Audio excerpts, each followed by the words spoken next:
जय श्री राम, जय श्री राम, जय श्री राम, जय श्री राम।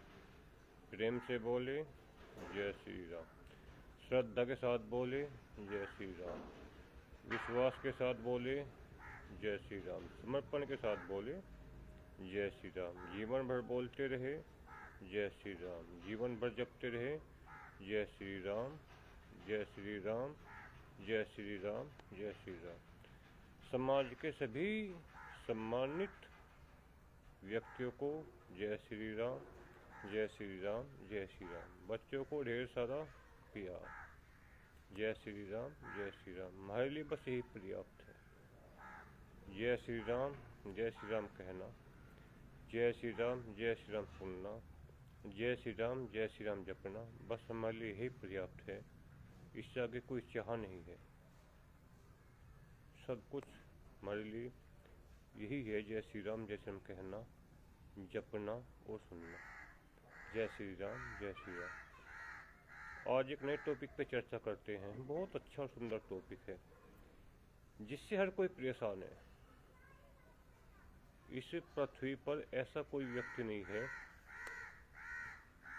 जो उससे परेशान ना हो।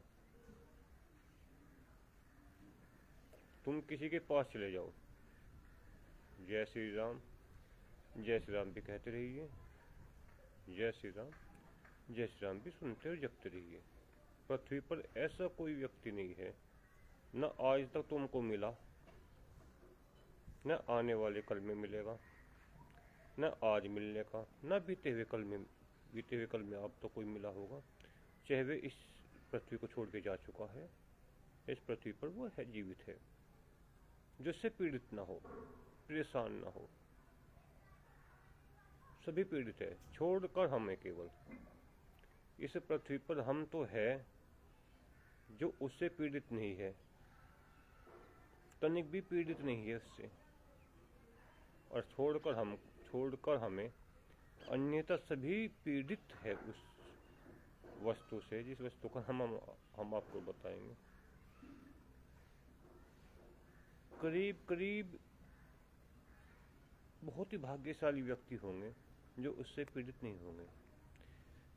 उन भाग्यशाली व्यक्तियों को, उन भाग्यशाली सज्जनों को, उन भाग्यशाली महापुरुषों को, उन भाग्यशाली महाअनुभवों को जय श्री राम, जय श्री राम, जय श्री राम, जय श्री राम। क्योंकि वह उस वस्तु से पीड़ित नहीं है जिसके बारे में आज हम चर्चा करेंगे। जिसके बारे में आज हम चर्चा करेंगे। नहीं तो करीब करीब 100 में से 95 व्यक्ति, 1 लाख में से 95,000 व्यक्ति, 1000 में से 995 व्यक्ति, 1 करोड़ में से 95 लाख व्यक्ति, 1 अरब में से 95 करोड़ आदमी उस चीज से पीड़ित है। अब उस चीज से छुटकारा कैसे पाए?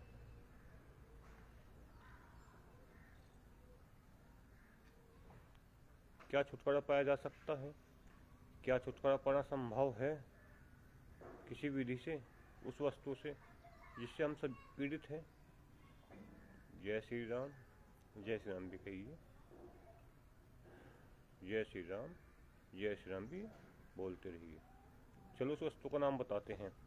उस वस्तु का नाम आपने कहीं ना कहीं जरूर सुना होगा, किसी के मुख से तो सुना होगा, किसी मित्र के मुख से, परिवार में किसी के मुख से, समाज में किसी के मुख से, कहीं किसी स्थान पर सुना होगा उस वस्तु का नाम। जाना पहचाना नाम है, बहुत फेमस नाम है उसका, बहुत फेमस नाम है, वो जाना पहचाना नाम है उसका, उस वस्तु का, जिस वस्तु के बारे में हम सभी पीड़ित हैं, हमको छोड़कर। इसमें आप हमारी गिनती मत करना, वह वस्तु हम पर लागू नहीं होती, इसलिए हमको उस कैटेगरी से बाहर रखना है, उस वस्तु से। हाँ, दाएं बाएं मुख से सुन लेते हैं दूसरों के। चलो उस वस्तु का नाम बताते हैं। वस्तु है क्या जिसने हम सभी को पीड़ित कर रखा है? हर व्यक्ति तरह मचा कर रहा है, पल भर में उसका छुटकारा मिल जाए ऐसा प्रयास कर रहा है, किसी भी तरीके से उसका छुटकारा मिल जाए ऐसा प्रयास कर रहा है। आखिर वह वस्तु है क्या? चलो उस वस्तु का नाम बताते हैं। वह वस्तु है दुख। सुना आपने कभी किसी के मुख से? कहता हुआ यार मैं तो बहुत दुखी हूँ, मैं तो बहुत परेशान हूँ, मैं तो बहुत व्याकुल हूँ, मैं तो बहुत पीड़ित हूँ। सुना आपने? उस वस्तु का नाम है दुख। जिसके पास भी जाओगे उसके पास भोजन हो ना हो, वस्त्र हो ना हो, मकान हो ना हो, नौकरी हो ना हो, पत्नी हो ना हो, पुत्र हो ना हो, दुख जरूर मिलेगा उसके पास। आज प्रयास करना, और जितने भी आपके सगे संबंधी है, जितने भी आपके मिलने वाले हैं, हमको छोड़कर हमारे पास तो बिल्कुल मत आना, क्योंकि वह हमारे पास नहीं है। अब जब हमारे पास नहीं है तो हमको क्या दिखाएंगे? अन्य जितने भी आपके सगे संबंधी है, मित्रगण है, रिश्तेदार है, समाज में उठने बैठने वाले आपके है, चाहने वाले, उनके पास जाना और उनसे पूछना। वे भी किसी न किसी बात को लेके, किसी न किसी कार्य को लेके दुखी जरूर होंगे। अब वो कारण क्या है वो तो यही बताएंगे। चलो तुम्हें एक आश्चर्य की बात बताते हैं। जय श्री राम, जय श्री राम, जय श्री राम भी कहिए, जय श्री राम, जय श्री राम भी बोलिए। आपको सुनकर हंसी आएगी, हो सके आपके बात वो पच भी ना पाए, क्योंकि किसी वस्तु को पचाने के लिए आपकी पाचन क्रिया बहुत मजबूत होनी चाहिए। जब वह बात पचती है, कोई बात इतनी आसानी से नहीं पचती। आप कोई किसी को बात कहो, उसके वह जम नहीं होगी, वह दूसरे से कर्ज जाके बता देगा कि फला आदमी इस तरह से बात कर रहा है। किसी बात को पचाना बहुत ही मजबूत, बहुत ही स्ट्रोंग अगर पाचन क्रिया है तो आप बचा सकते हो, नहीं तो आपसे पचने की नहीं, वो पेट में जाने से पहले ही आपके मुंह के रास्ते बाहर निकल जाएगी।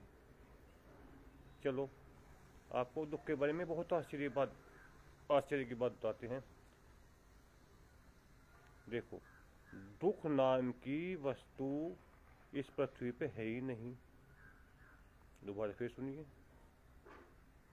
सुनकर कंफ्यूज हो आप सभी को। बात सुनते रहिए, समझते रहिए, धीरे धीरे आपका कन्फ्यूज दूर करेंगे, आपको समझाने का प्रयास करेंगे, कन्फ्यूज दूर करेंगे आपका। आज से आपके जीवन में सब दुख खत्म हो जाएंगे। बिना धन लगाए,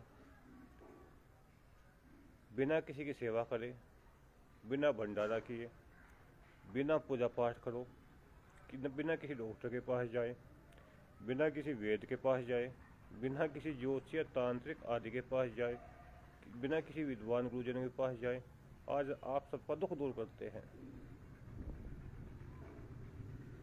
पहले समझिए हमने क्या कहा। दुख नाम की वस्तु इस धरती पे है ही नहीं। दुख क्या होता क्या है, इसे समझने का प्रयास कीजिए आप। देखो, हम सभी को थोड़ा सा आप विस्तार से आपको समझाने का प्रयास करें ताकि आप आपकी समझ में आ जाए अच्छी तरीके से। हमने कहा कि दुख नाम की कोई वस्तु होती ही नहीं। ऐसा हमने क्यों कहा? और हम दुखी नहीं है, ऐसा हमने किस लिए कहा? चलो आपको विस्तार से समझाने का प्रयास करते हैं। जय श्री राम, जय श्री राम कहिए, जय श्री राम, जय श्री राम बोलिए। देखो, इस शरीर में हमारा एक पेट होता है। जैसे आप शरीर को दर्पण के सामने देखोगे तो एक पेट होता है जहाँ पर आपकी सुंडी होती है। उस पेट में भूख लगती है, उस पेट में भूख लगती है। और जब उस पेट में भूख लगती है तो क्या आप भोजन तुरंत पेट को दे दोगे? रोटी उठाओगे और पेट पे रख दोगे, क्या पेट की भूख मिट जाएगी? कोई मिष्ठान, फल आदि जो खाने की वस्तुएं हैं, अच्छी वस्तुएं, उनको पेट पे रख दो, क्या पेट की भूख मिट जाएगी? इम्पॉसिबल, असंभव नहीं मिटने की। भूख जो कि तो बनी रहेगी। उसका एक प्रोसीजर होता है, वह क्या होता है, जितना बड़ा आपका मुंह है उस हिसाब से थोड़ा थोड़ा फल हो, मिष्ठान हो, रोटियां हो, पूरी हो आदि जो भी खाने की अच्छी और शेष वस्तुएं, उनको थोड़ा थोड़ा मुख में रखिए, दांतों से चबाइए और धीरे धीरे गले से सटकिए और जो है आपके पेट में जाती रहेगी। फिर आप थोड़ा उठाइए, मुंह में रखिए, दांतों से चबाइए, गले से सटकिए, फिर वह आपके पेट में जाएगी। इसीलिए धीरे धीरे कुछ समय बाद आपका पेट भर जाएगा। यही जल पीने की व्यवस्था है, इसको प्यास बोलते हैं। आपको प्यास लगी है, क्या संभव है कि आपने जल उठाया और प्यास बुझ गई? संभव तो नहीं है। कभी प्रयास करना, उसके लिए क्या करना पड़ेगा, आपको जल किसी पात्र में लेना पड़ेगा, उस पात्र को आपको मुख के लगाना पड़ेगा, मुख से आपको घूंट भरना पड़ेगा और घूंट से होता हुआ वो धीरे धीरे गले के द्वारा आपके पेट में चल जाएगा और आपकी प्यास बुझ जाएगी। भूख मिटाने का तरीका क्या है, मुख से धीरे धीरे भोजन करना या अच्छी वस्तु ग्रहण करना। प्यास बुझाने का क्या तरीका है, जल उठाओ, मुख के लगाओ, थोड़ा थोड़ा पियो, प्यास बुझ जाएगी। भूख और भोजन, भूख और प्यास दोनों को मिटाने का एक ही तरीका है और सब इसी तरीके से भूख और प्यास मिटाते हैं, हम भी और आप सभी भी। यही प्रोसीजर है। जय श्री राम, जय श्री राम, जय श्री राम कहिए। अब दुख होता क्या है, जैसे आपने भोजन का प्रोसीजर समझे कि भोजन, भूख आपको लग रही है तो भूख किस तरीके से मिटेगी हमारी, पेट पे रखने से नहीं मिटेगी, धीरे धीरे मुख में रख के चबाकर गले से सटक कर धीरे धीरे पेट में जाएगी वह वस्तु और धीरे धीरे हमारी भूख मिट जाएगी। इस तरह दुख को समझना पड़ेगा। दुख है क्या, दुख को एक सेंटेंस में समझिए, दुख है ही नहीं, पहला सेंटेंस। दूसरा, दुख ही दुख है, दूसरा सेंटेंस। पहला सेंटेंस है कि दुख इस पृथ्वी पे है ही नहीं, दूसरा सेंटेंस है इस पृथ्वी पर दुख ही दुख है। अब पहले सेंटेंस पे चर्चा करते हैं कि इस पृथ्वी पे दुख है ही नहीं। वो कैसे? देखो, जो आज हमारे पास है या अन्य किसी दूसरे के पास है, जो मेरे पास है, पद है, धन है, शरीर है, पत्नी है, पुत्र है, परिवार है, पढ़ाई है, बुद्धि है, ज्ञान है, सिर के बाल है, चेहरे पे दाढ़ी मूछ है, पैरों में जूता है, जो भी हमारे पास है, इसको हमेशा के लिए अपना मान लेना ही दुख है। जय श्री राम, जय श्री राम कहिए, जय श्री राम बोलिए। जो मेरे पास है सदा ये मेरे पास ही रहेगा। ठीक है चाची जी, मैं उठा लूंगा, रहने दो आप। जो मेरे पास है सदा मेरे पास ही रहेगा, ये मेरे से छूटने का ही नहीं। ये सोचकर हम दुखी होते हैं। जो दूसरों के पास है वह चलकर मेरे पास आ जाए, दूसरों का धन चलकर मेरे पास आ जाए, दूसरे के घर में जो अच्छी अच्छी वस्तुएं हैं वे चलकर मेरे पास आ जाए। दूसरों की चीजों की चाह रखना, ये छाल जाइयो, ये छाल ले जाओ, छाल में गिर जाएगी नहीं तो। जय श्री राम कहिए। देखो, दो शब्दों में आप दुख से मुक्त हो जाओगे, और दो शब्द अगर आप ना समझ पाए तो जीवन भर आप दुखी दुखी दुखी ही रहोगे। पहला सेंटेंस, जो मेरे पास है वह सदा मेरे पास ही रहेगा, वह सदा मेरे से दूर नहीं होएगा, आपका दुख का कारण। जो मेरे पास नहीं है दूसरों के पास है, वह मेरा हो जाए। मेरा खेत तो खेत है ही जैसा कैसा है, लेकिन पड़ोसी की थोड़ी डोल काट लूँ तो मेरा खेत और बढ़ जाएगा, पड़ोसी खेत को अपने खेत में मिला के। ऐसी भावना रहती है ना, मेरे खेत में जो पेड़ है वे तो है ही है, कोई दिक्कत नहीं, तो मेरे है ही, वे तो सदा मेरे पास रहेंगे। लेकिन पड़ोसी का भी एक दो पेड़ अपने खेत में मिला लूँ तो मेरे 10 पेड़ है तो 12 पेड़ हो जाएंगे। अब 1 लाख के ज़्यादा हैं, फिर 1,02,000 के चले जाएंगे। जो मेरा है वो सदा मेरे पास रहेगा, और जो दूसरे का है वह भी चलकर मेरे पास आ जाए। कोई ऐसे छल से, बल से, पावर से, पद से, लटके जोर से, किसी भी माध्यम से दूसरे की चीज़ों की चाह रखना, और जो चीज़ें मेरे पास है वे सदा ही मेरे पास रहेगी, ऐसा भाव रखना, ऐसी भावनाएं रखनी। बस यही दो दुख के कारण है, अन्यथा दुख है ही नहीं। चलो अब चर्चा करते हैं।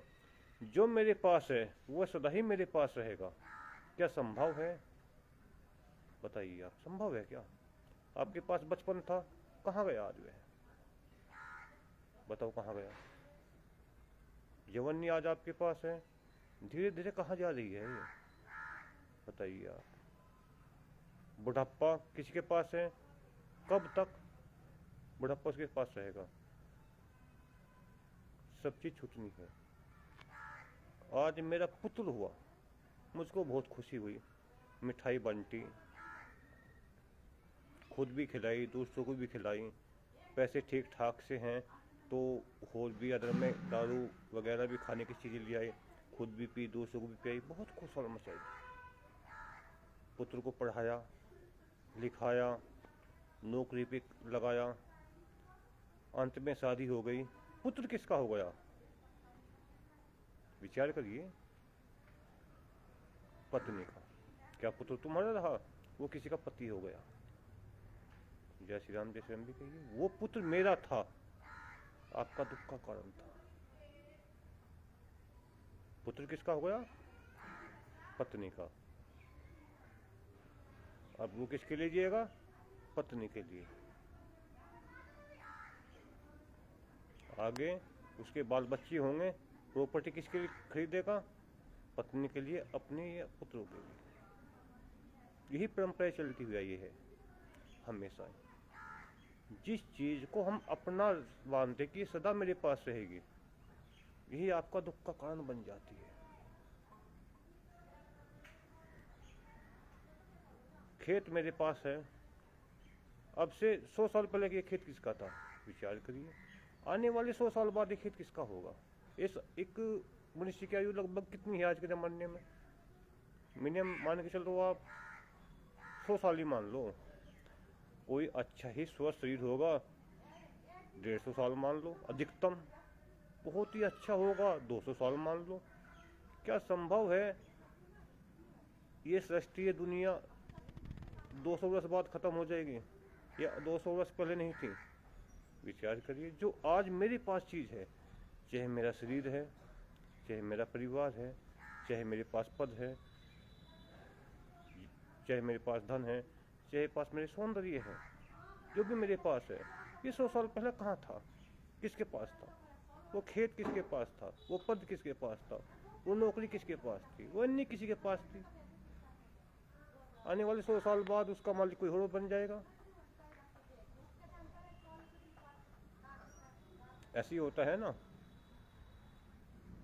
जो तुम्हारा खेत है, आज उस खेत पे बैठ के सोचिए थोड़ी देर कि जो खेत है ये, या जो मकान है आपका, या जो आपके पास पद है, ये अब से 100 साल पहले किसके पास था? आखिर वो खेत का मालिक कोई ना कोई तो होगा, आपका बाबा दादा, दादा का दादा, या जिस पे से आपने मोल लिया होगा, खरीद लिया होगा, उसका मालिक वह होगा। समझने का प्रयास कीजिए थोड़ा सा। दुख इस व्यक्ति पे है नहीं, हम सत्य कह रहे हैं, हमें सत्य नहीं कह रहे हैं। सिर्फ अगर आप समझ गए तो अच्छी बात है, और ना समझ पाए तो जीवन भर दुखी रहिए, जीवन भर दुखी रहिए। बस दुखी रहते रहते मृत्यु को प्राप्त हो जाइए।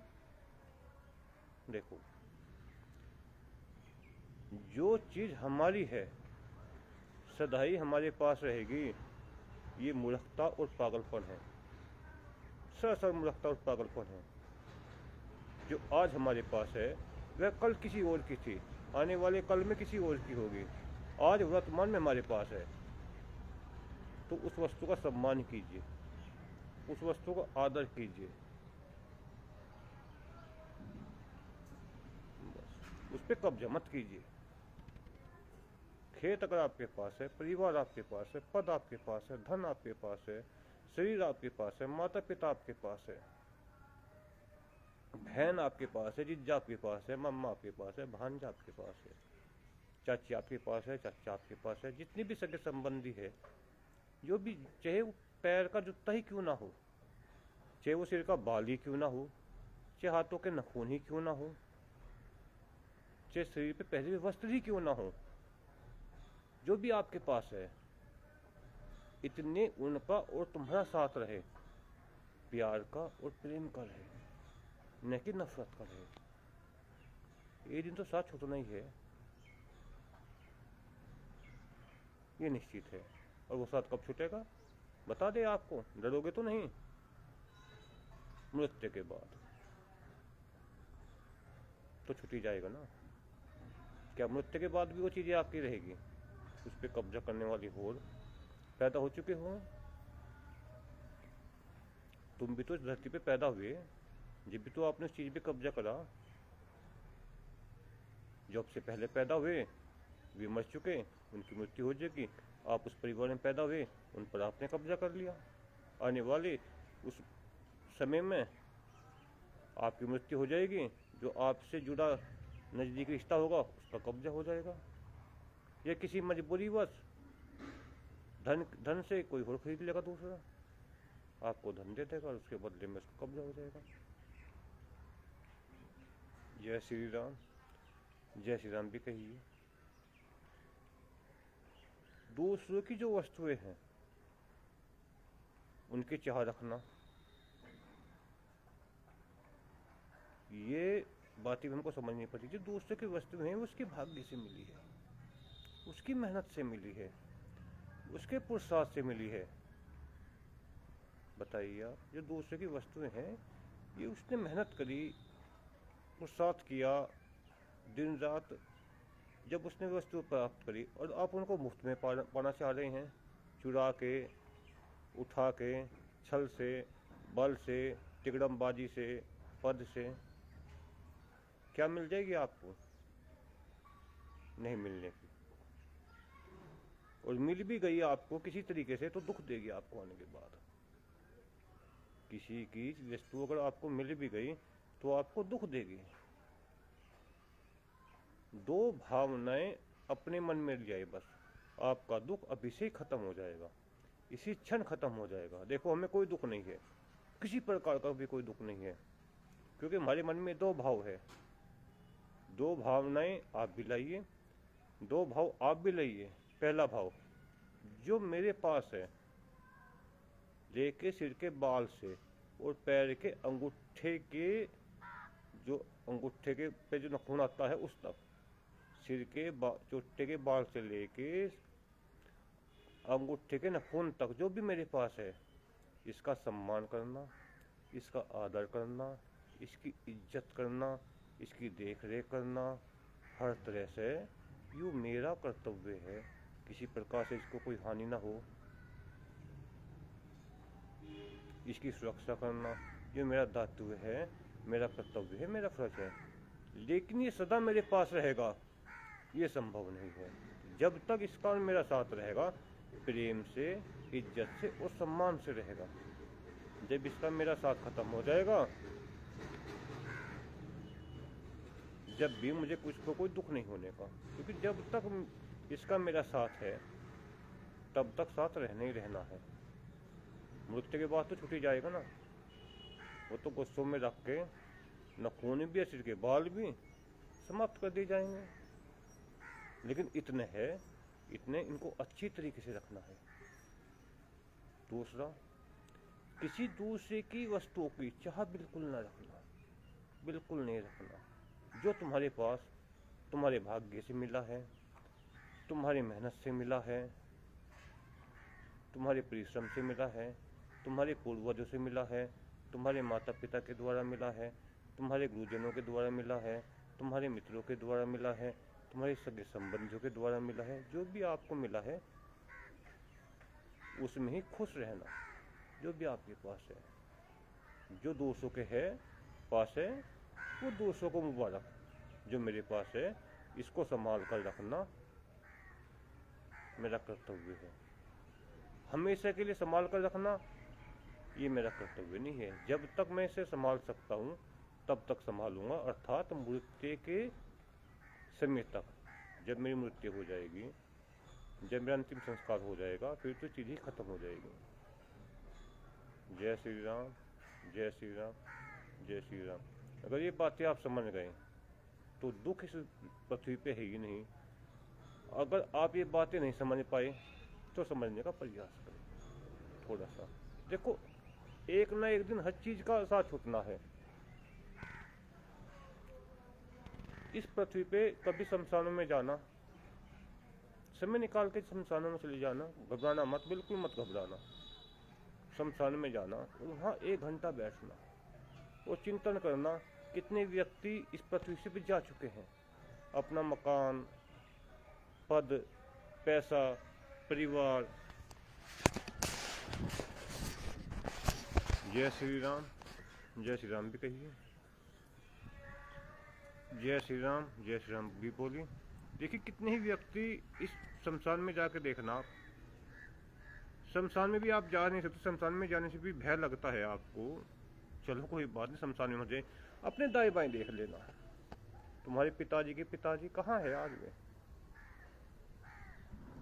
तुम्हारे परिवार के दादाजी के दादा कहाँ है आज वे? बताओ कहाँ है आज वे? सब चले गए ना। जैसे भी चले गए आपको भी जाना है। अगर आप शमशान में जाने से डर लगता है, शमशान में 1 घंटा नहीं बैठ सकते, नहीं चिंतन कर सकते, तो विचार करना जो तुम्हारे पिताजी के पिताजी थे, उनके पिताजी के पिताजी थे, उनके पिताजी के पिताजी थे, आज कहाँ है वे?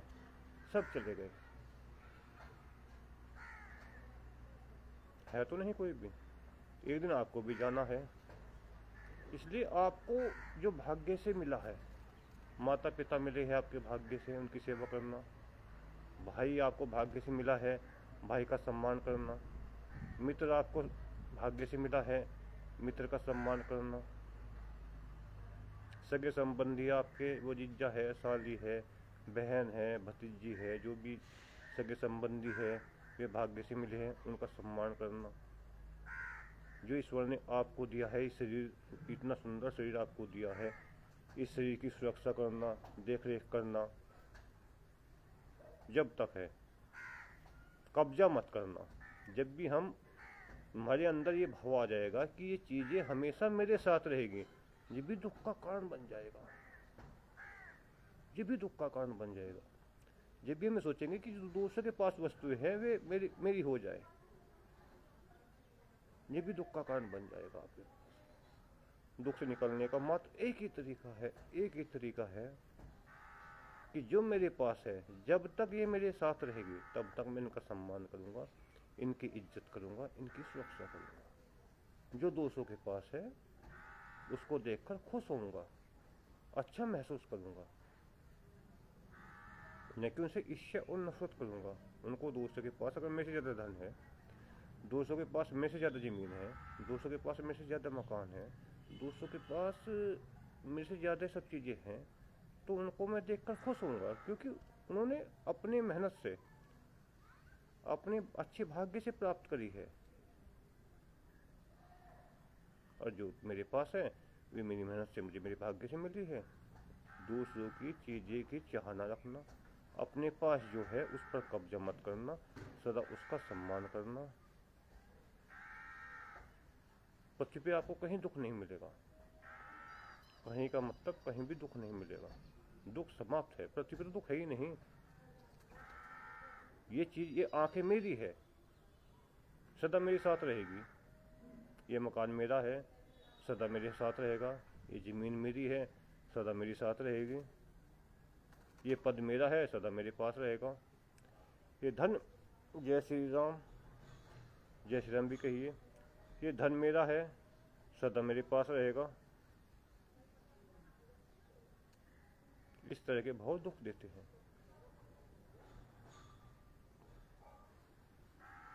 समझने का प्रयास करिए थोड़ा सा। बस अन्य पृथ्वी पे दुख कहीं नहीं है। आपकी दावत आई,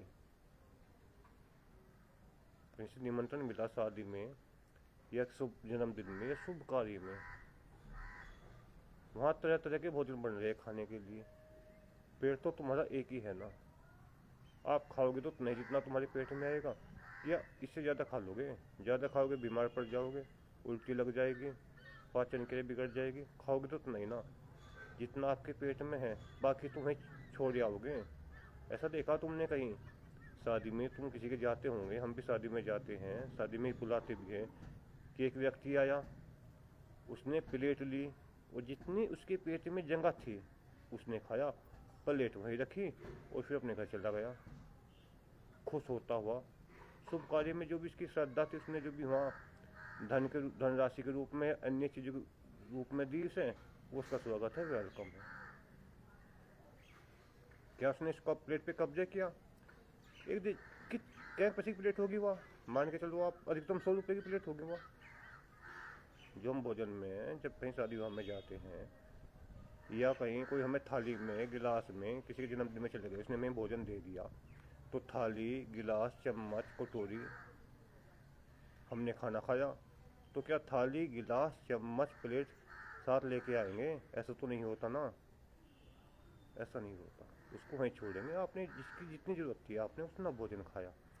अत्यधिक आपने भोजन खाने की कोशिश करी तो आप बीमार पड़ गए, पाचन क्रिया बिक गई, उल्टी हो गई, पेट खराब हो गया, फिर डॉक्टर के पास गए, दवाई ली, जब जाकर तुम ठीक हुए। इसी तरह ही हमारा जीवन है। खाने के लिए तो उस टेंट में काफ़ी सामान था, चावल दाल रसगुल्ले, फिर भी बच गए थे वहाँ से। आपको तो 2 रसगुल्ले खाने थे, 1 टिक्की खानी थी, 4 पानी पतासे खाने थे, फलों की चाट खानी थी। जितना भी आप खा सके 50 सके उतना खाना था। सामान तो पर्याप्त मात्रा में बच गया था ना वहाँ पे, रसगुल्ले भी, फलों की चाट भी, पानी पतासे भी। लेकिन नहीं, आप वहाँ 100 रुपये 1100 रुपये जो भी आपकी श्रद्धा थी आपने दिया, कन्यादान लिखा, आप खुश होते अपने घर चले गए। इस तरह ही हमारा जीवन है।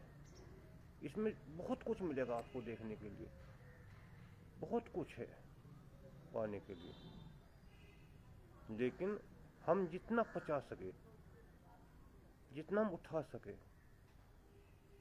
उतना कार्य को करते हुए ये दुनिया छोड़ के जानी है। कब्जा नहीं करना। आपने उस प्लेट के भी कब्जा नहीं किया, 100 रुपये की प्लेट भी आप वहीं रख के और आराम से आ गए। 100 रुपये की प्लेट घर लाने की इजाज़त नहीं थी, यानी ले आते आप। मालिक ने आपको भोजन के लिए निमंत्रण दिया है, न कि सामान लाने का निमंत्रण दिया है। इसलिए ईश्वर ने हमें जो ये शरीर दिया है, जो रिश्ते नाते दिए हैं, ये किस लिए दिए हैं? ताकि हम इनका उपयोग करें, इन पे कब्जा मत करें। भाई हम भी दावत में जाते हैं, आप भी दावत में जाते हैं, वहाँ इच्छा अनुसार श्रद्धा अनुसार पेट के अनुसार खाते हैं और बाकी सब कुछ छोड़ के वहीं आ जाते हैं। वो सब मालिक बात में संभाल है। रसगुल्ले बच गए, पानी पत्ते बच गए, कुछ वहाँ खाने की वस्तु बच गई, उन्हें अपना घर रख लिया, वो अपने परिवार में लें। इसलिए ईश्वर ने जब हमें इस धरती पे भेजा है तो इसी वजह से भेजा है कि जो भी मैं आपको आपके भाग्य से दे रहा हूँ वह मन ने दे आपके भाग्य से दे दिया, जो आपके पास नहीं से मेहनत से लो आप, लेकिन कब्जा मत करो उस पर। कब्जा करोगे दुख प्राप्त करोगे। जब तक आपके पेट में है स्थान है, जब तक भोजन करिए, मालिक कुछ नहीं कहेगा। अगर आप उसका भोजन दाएं बाएं रसगुल्ले इधर उधर बिखेरोगे, फलों की चाट इधर उधर बिखेरोगे, तो आप असभ्यता का प्रतीक दे रहे हैं। वहाँ आपको अपमान मिलेगा, आपको हाफ माइंड कहा जाएगा, और आप जितनी जरूरत न खा के घर आ जाओगे तो आप एक सम्मानित व्यक्ति कहलाओगे। ये ईश्वर की व्यवस्थाएं है। ईश्वर ने हमें इस पृथ्वी भेजा है, दुखी होने के लिए नहीं भेजा है। ईश्वर ने इसलिए भेजा है कि जो भी मैंने दिया है उसका सम्मान करते हुए और पृथ्वी पे जुगत छोड़कर किसी और के लिए आ जाओ मेरे पास, और फिर तुमको मैं नया दोबारा भर्ती पे इस पृथ्वी पे भेज दूंगा। वो आपके कर्म है कि जब दोबारा तुम इस पृथ्वी पर आओगे, लड़की बन के आओगे, लड़का बन के आओगे, या हिजड़ा बन के आओगे, गाय बनोगे, बैल बनोगे, बकरी बनोगे। 84 लाख योनियों के बारे में जो जिक्र करा है, पेड़ हम तो जानते भी 84 लाख योनियाँ कितनी हो, लेकिन चलो शास्त्रों में पढ़ा कि 84 लाख योनियों में घूमकर मनुष्य का शरीर मिलता है।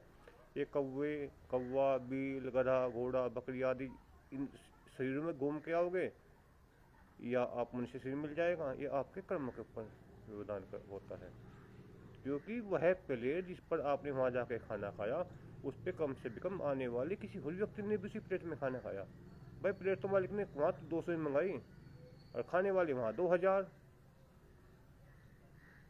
आप कैलकुलेशन करिए, एक प्लेट में कई आदमी ने खाना खाया। आप वहाँ बैठ के देखिए कभी कि वहाँ 50 प्लेट है, 50 आदमी खाना खा रहे हैं, 50 के आदमी ने खाना खाया, प्लेट वहीं पे रख दी,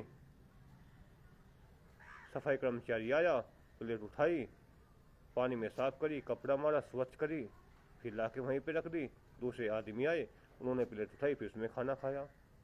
जब तक खाना समाप्त नहीं हुआ, यही प्रोसीजर चलता रहा। यही हमारे जीवन पे लागू होता है। जो आज हमारा है वह कल किसी और का था, जो आज हमारा है वह आने वाले कल में किसी और का होगा। जय श्री राम। वीडियो काफ़ी लंबी बन गई। अगर दुख के बारे में आप एक परिभाषा में समझो, ये तो हमने चलो एग्जाम्पल द्वारा समझाने का प्रयास किया, एक परिभाषा अपने दिमाग में रख लो कि जो आज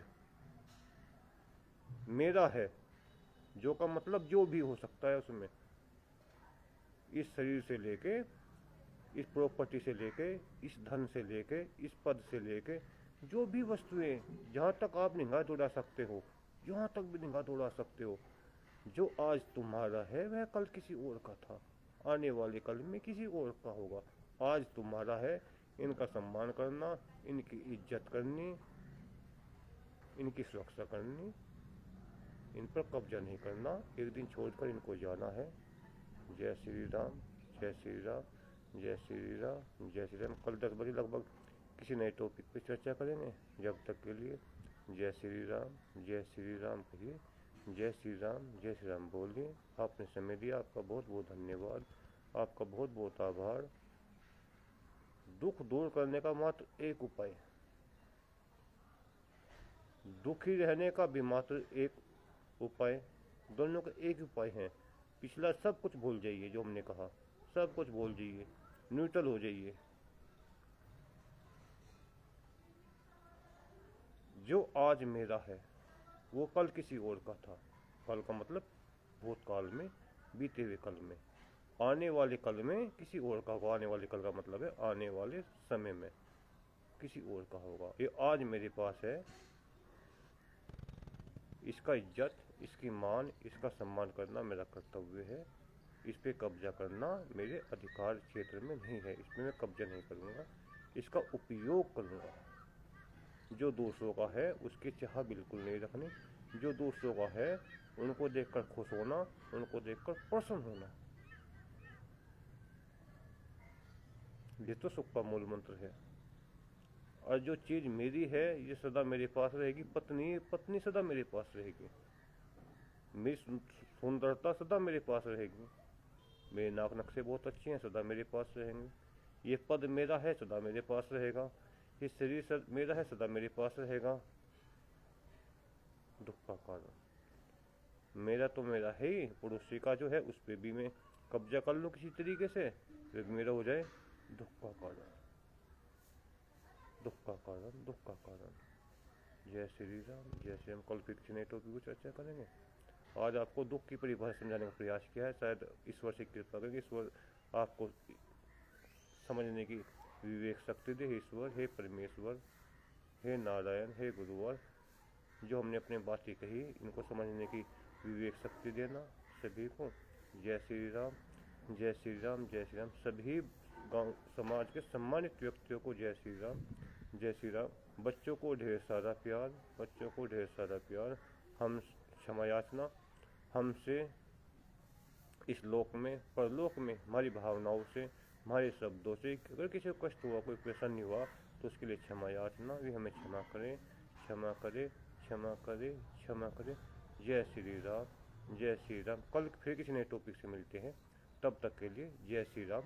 ओम ओम ओम ओम ओम। दुखी दुख इस धरती पे है, दुखी दुख इस धरती पे है, ये सदा मेरे पास रहेगा।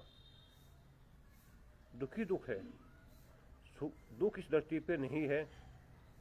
जो आज मेरे पास है, ये कल किसी और का था, आने वाले कल में किसी और का होगा।